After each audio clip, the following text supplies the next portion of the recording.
The diagram below shows the graphs of y is equal to 2 plus 6x minus x squared and y is equal to 10 minus x. Find the equation of the line of symmetry of the curve y is equal to 2 plus 6x minus x squared.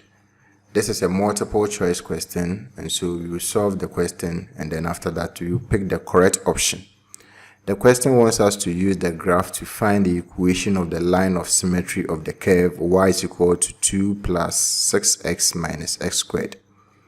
The line of symmetry is the line that divides the curve into two equal parts, and it passes through the turning point of the curve. So to get the line of symmetry, the first thing we need to do is to locate the turning point of the curve. The turning point of the curve is the point where the curve turns. As you can see, the curve turns at this point. After locating that point, we will draw a vertical line through it to meet the x-axis.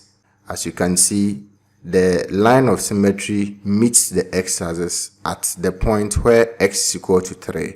So the equation of this line is line x is equal to 3.